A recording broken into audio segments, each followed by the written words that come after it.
Planning my wedding was supposed to be one of the happiest times of my life, but instead, it turned into a battle I never expected to fight. I always knew my mom could be difficult, opinionated, stubborn, impossible to please, but I never thought she'd go as far as boycotting my wedding. And for what? Because she didn't approve of me, 30, female, and my fiancé, 30, male.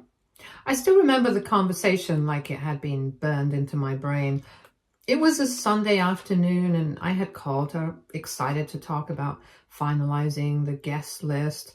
We hadn't spoken in a few weeks and I thought maybe she had finally moved past whatever ridiculous issue she had with my fiancé. But the moment I brought up the wedding, she cut me off and said she wouldn't be coming. Just like that. No hesitation, no guilt, just a flat-out refusal, as if she was turning down an invitation to a casual brunch instead of her own daughter's wedding. I didn't understand at first. I thought maybe she was joking, or maybe she was waiting for me to ask why, so she could launch into some self-pitying rant. But when I asked, she was completely smug about it. She told me she was making a statement. At first, I was too stunned to respond. My own mother, who had been pestering me since I was a teenager about when I'd get married, and who had always made passive-aggressive comments about wanting grandkids, who had spent years making her choices the center of everyone's world, was suddenly refusing to come to my wedding just to prove a point? And worse, she couldn't even give me a real reason. I asked her what exactly was so wrong with my fiancé. She barely knew him, beyond the occasional small talk at family gatherings. He was kind, hardworking, and treated me like I was the best thing that had ever happened to him. We had been together for years, and not once had he disrespected her or given her a reason to dislike him. Her response? She just knew he wasn't right for me. That's it.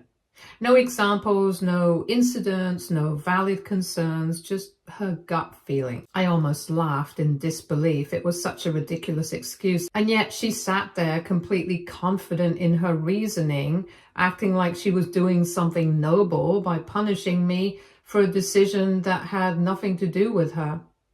The hypocrisy made my blood boil. This was the same woman who had remarried years ago to a man who was the definition of a deadbeat.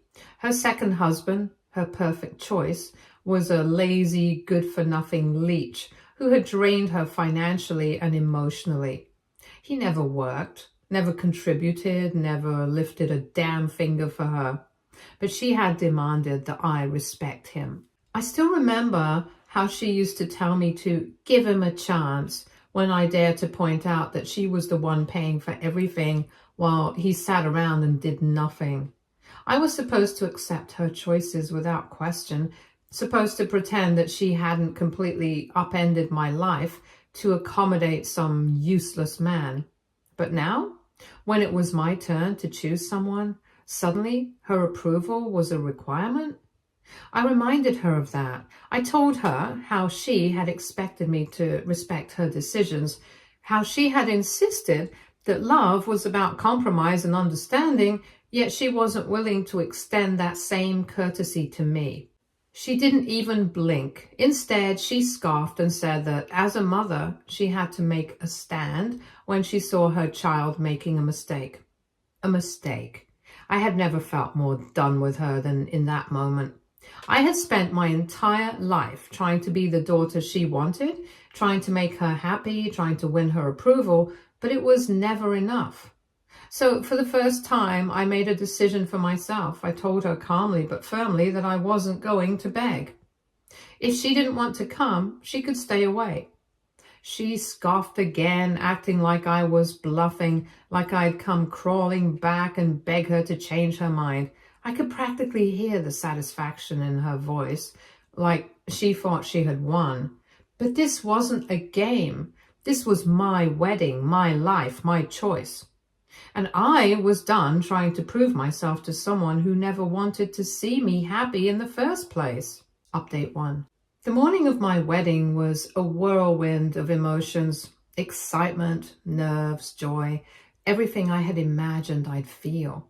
But underneath it all, there was also this lingering ache, a quiet sort of sadness that I had been trying to ignore ever since my mother made her statement. She wasn't coming. She had made that very clear. And while I had stood firm in telling her that I wouldn't beg, part of me had still hoped that she'd come to her senses, hoped that she'd show up at the last second, maybe with a reluctant smile, ready to put aside her pride for the sake of her daughter. But as the hours ticked by, as my bridesmaids helped me into my dress and laughter filled the air, reality settled in. She really wasn't coming. I told myself not to dwell on it. I wasn't going to let her ruin this day, and honestly, it was a beautiful day. The ceremony was everything I had dreamed of. My dad walked me down the aisle with a proud smile on his face, and I knew he meant every word when he whispered that I looked stunning. My stepmother sat in the front row, beaming at me like I was her own daughter, her eyes glassy with happy tears. And then there was my husband standing at the altar, looking at me like I was the only person in the world. I felt happy.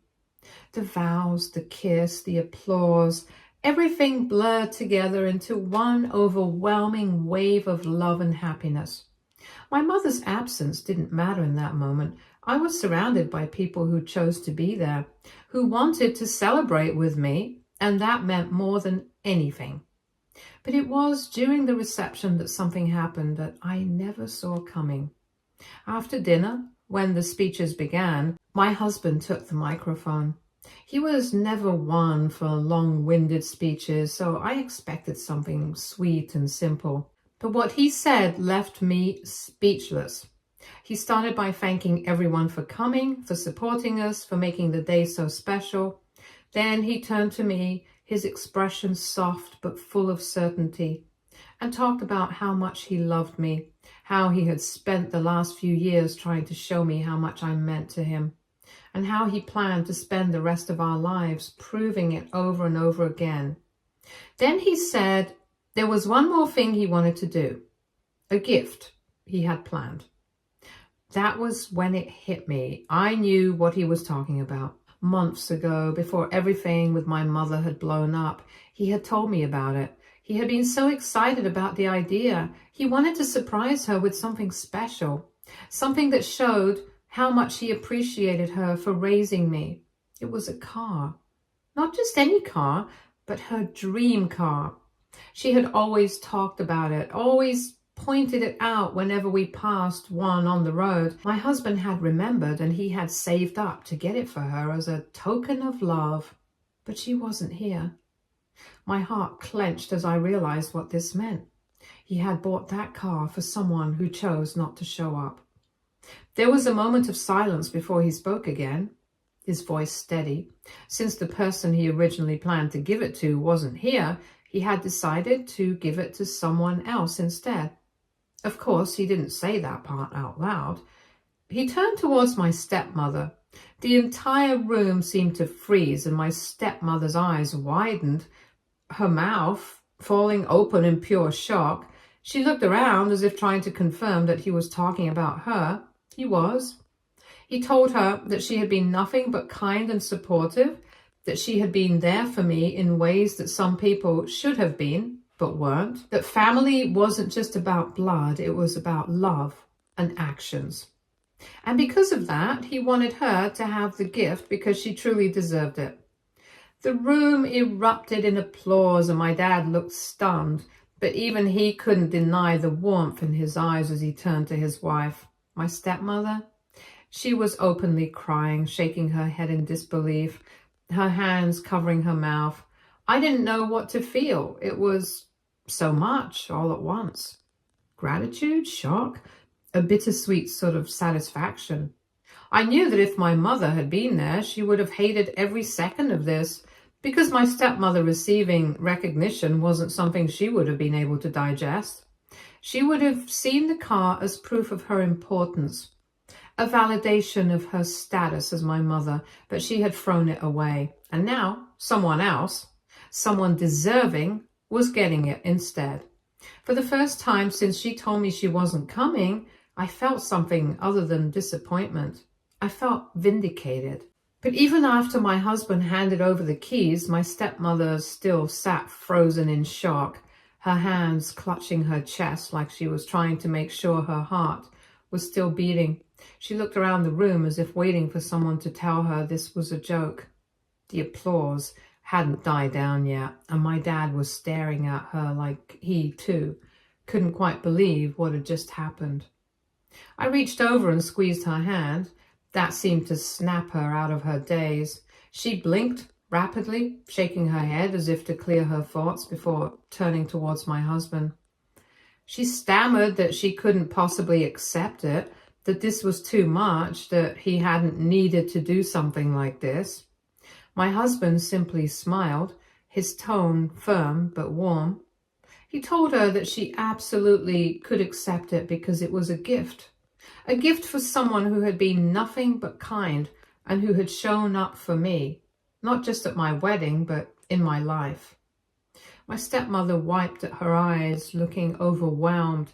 My dad finally seemed to recover from his own shock, and his expression softened as he placed a hand on his wife's shoulder, nodding towards her. He told her that if there was anyone who deserved such a gift, it was her. That was when I saw it, the exact moment it hit her that this was real, that she was deserving of kindness. And that was when she broke down. She covered her face with her hands, her shoulders shaking, letting out a few watery laughs between sobs. The room was still buzzing with murmurs of approval, some of our guests nodding in agreement, while others simply looked touched by the moment. I wasn't sure if it was the car itself or the meaning behind it that had really struck her, but I knew one thing. She never would have expected this. After a few more seconds of stunned silence, my stepmother finally lowered her hands and sniffled, saying that she didn't know what to say. My husband just chuckled and told her she didn't have to say anything, just that he hoped she enjoyed the car. The DJ, sensing the shift in the moment, smoothly transitioned back into music, and people started moving again, talking, drinking, laughing. The night carried on, but the energy in the room had changed. There was a warmth in the air, a renewed sense of celebration. I turned to my husband and squeezed his hand, looking at him with so much love that it almost overwhelmed me. I asked him if he had planned to do this or if it had been a last-minute decision. He shrugged, saying that he had planned to surprise my mother with a car. But after she chose not to show up, he knew the gift shouldn't go to waste. He wanted it to go to someone who actually deserved it.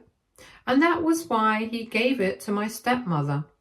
I knew in that moment, without a shadow of a doubt, that I had married the right man.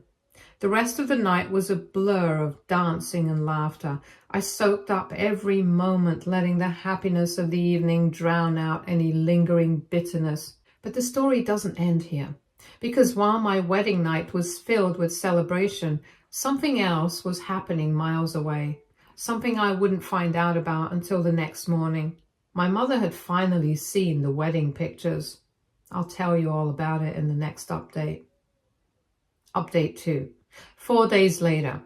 I was groggy, still half asleep, when my phone vibrated on the nightstand. My husband was still asleep beside me, his arm draped over my waist.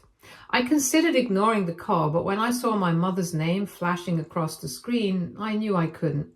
I answered, my voice thick with sleep, asking her what she wanted. At first, all I heard was sniffling, then a shaky breath, and then she asked me why. Why had I given her car to that woman? I sat up in bed, rubbing my temples. I told her plainly that it wasn't her car. It had been a gift my husband had planned for her, but since she chose to boycott the wedding, he decided to give it to someone else. Someone who actually showed up. She let out a sharp, almost panicked laugh, like she couldn't believe what she was hearing. She said she thought I knew she was just making a statement, that she expected me to come crawling back to her, begging her to come. She never actually meant to miss my wedding. She just wanted to prove a point. I clenched my jaw, my patience thinning. I reminded her that I had given her the chance to be there. She had made her choice, so she could live with it now. That was when the tears really started. She sobbed that she never thought I'd replace her with another woman, that she was my mother and no one else should have received a gift meant for her. I leaned back against the headboard, letting out a slow breath. I asked her as calmly as I could, "What exactly did you expect?" Did she think I would just leave the car sitting in a garage waiting for her to change her mind? Did she believe she could refuse to be part of my life but still reap the rewards of being my mother when it suited her? She didn't have an answer to that. Instead, she just kept crying, going on and on about how she never thought I'd do this to her, about how hurt she was, about how unfair it was that she had to find out through pictures. I let her rant. Then, when she finally paused to catch her breath, I told her something that shut her up completely. I told her that family wasn't just about a title, it was about being there too. And in the moments that mattered most, her actions had shown me exactly where I stood in her priorities. She had chosen to stay away, so I had let her. And now she had to live with that choice. And for a moment there was silence on the other end of the line. Then, in a voice so small, so pitiful, she asked me if this meant she had lost me for good. I swallowed, my chest tightening slightly. I told her that I wasn't the one who walked away, she was.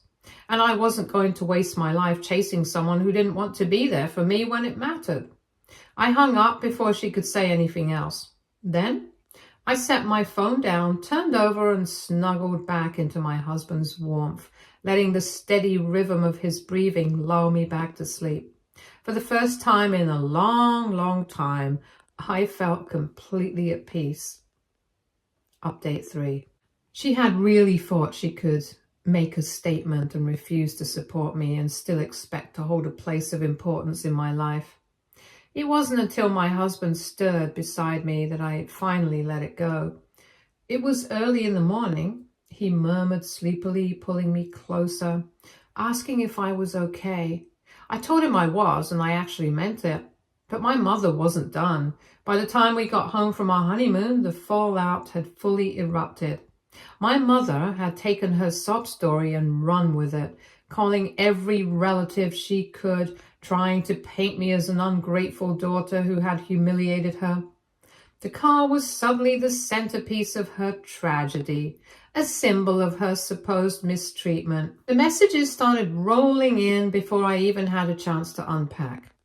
My aunt, her sister, sent me a long-winded message about how my mother had just made a mistake and that I should be the bigger person. My cousin messaged me asking if it was true that I had given my mom's car to another woman as if I had stolen something rightfully hers. Even my grandmother, who usually stayed out of these things, called to tell me that my mother was devastated and that I should reach out. I put my phone down and laughed bitterly. The way they talked about it, you'd think I had given away some family heirloom, not a car that had never even belonged to my mother in the first place. My husband looked up from where he was sorting through our bags and raised a brow. He asked if my mother had finally started her damage control tour. I nodded and told him that she was playing the victim like clockwork. He sighed, coming to sit beside me. He reminded me that I didn't owe anyone an explanation. I had done nothing wrong. My mother had refused to come to the wedding. She had no right to be mad about missing out on the things that came with it. I knew he was right. Still, I wasn't about to let her rewrite the narrative, so I decided to set the record straight. The next time someone asked me why I had given away my mother's car, I told them exactly what had happened. No sugarcoating, no softening the truth. I told them that my husband had wanted to surprise my mother with a car as a gesture of appreciation, but when she chose to boycott my wedding, he decided that the gift should go to someone who had actually been there for us and showed more support than my mother throughout my life and our wedding. I told them that my mother had been given every opportunity to be part of the wedding and that she had refused because she wanted to prove a point. And now she was facing the consequences of that choice.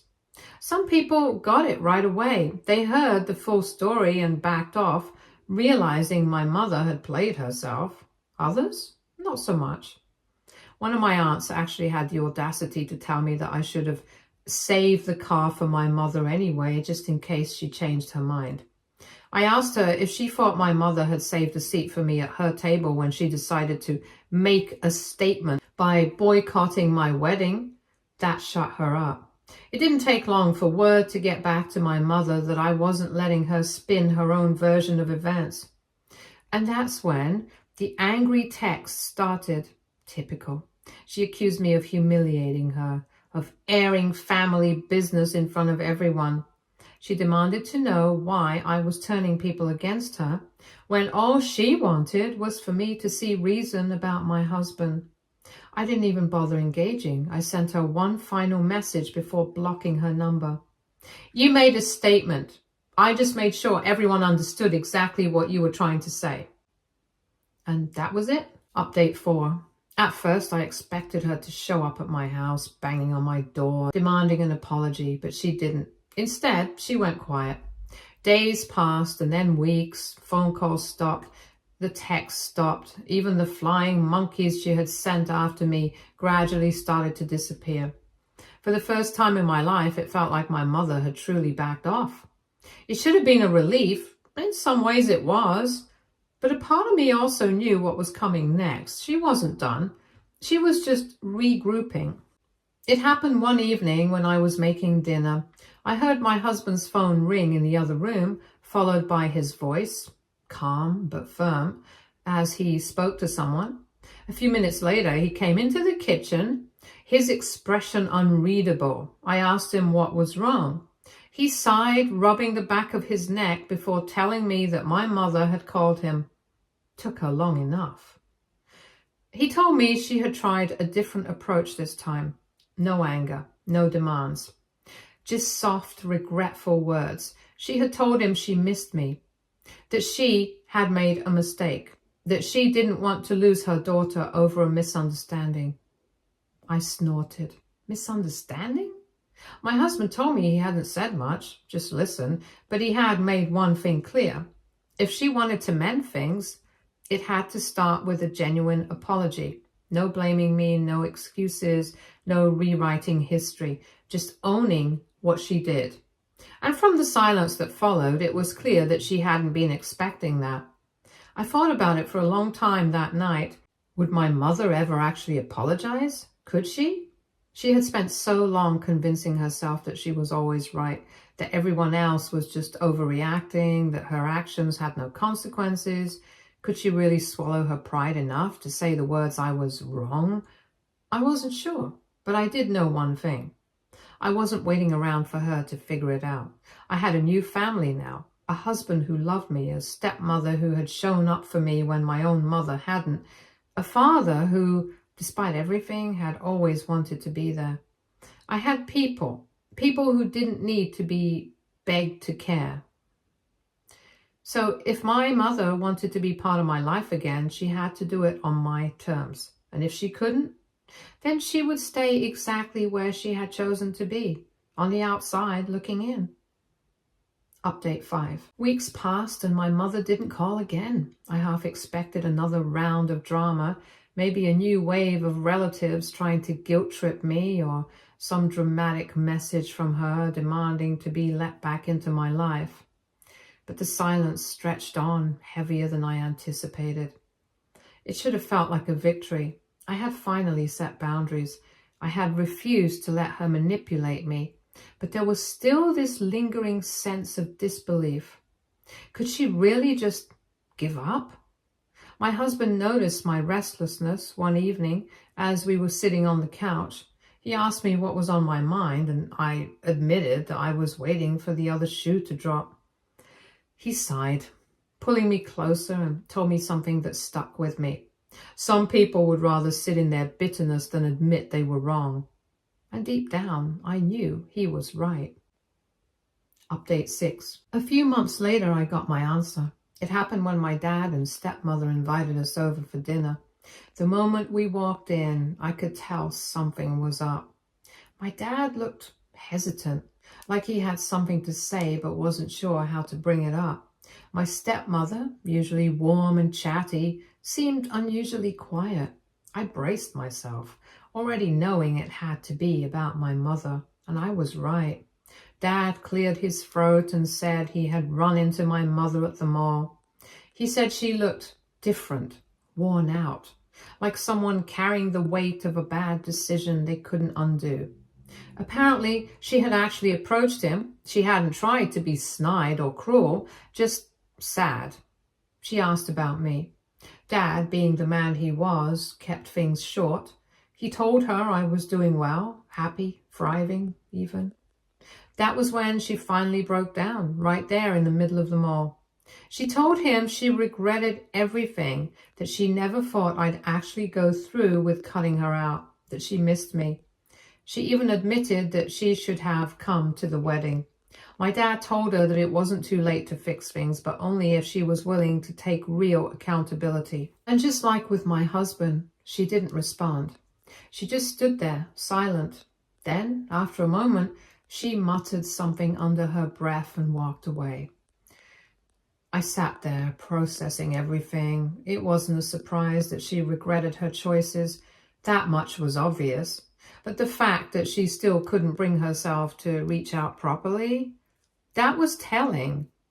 She wanted me to come to her, to make it easy, and I wouldn't. My dad asked me if I planned to reach out. I shook my head. I told him the same thing I had told everyone else. She made her bed and now she had to lie in it. I didn't hate her. I wasn't even angry anymore. But I had learned something important through all of this. Parental love is not unconditional. Books lie. It should be earned. It should be nurtured. And my mother had thrown mine away. Update 7. A few more months passed and my life kept moving forward. I didn't wait for her call. Instead, I focused on the people who had actually shown up for me. My stepmother, for one. She and I had always had a great relationship before all of this. But after the wedding, something shifted. She was family in the truest sense of the word. She checked in on me. She invited me over just to chat.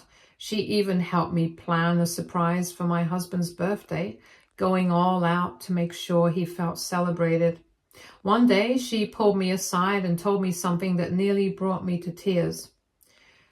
She said she never expected anything from me in return for being there, that she didn't do it to replace my mother, she just did it because she cared. Because that's what families should do. I realized in that moment that she had given me something my mother never had. Unconditional love without expectations. Update 8. A full year had passed, and then one day I got a letter. It was from my mother. I stared at the envelope for a long time before finally opening it. It was at my doorstep, half tucked in. The letter itself was short, not quite an apology, but more of an admission. She wrote that she realized she had pushed me away, that she had let her pride get in the way of our relationship. She didn't ask me to forgive her, nor did she beg me to reach out. She just said she missed me. And then at the very bottom she wrote, I don't know if it matters anymore, but I was wrong. I read that line over and over again. It wasn't perfect. It wasn't everything I had wanted, but it was something. I sat with it for a long time, debating what to do. Then finally, I folded the letter and put it away. I wasn't ready to respond. Maybe I never would be. It hadn't made much of a change in how I felt, but I was okay with it. Not because she had finally admitted her mistake, but because I no longer needed her to. I had built a life full of love, surrounded by people who truly cared. And if my mother ever wanted to be a part of that, she had to be the one to take the second, third, and fourth step. I was simply moving forward, and I wasn't looking back. Stay tuned for more stories from our girl relationships.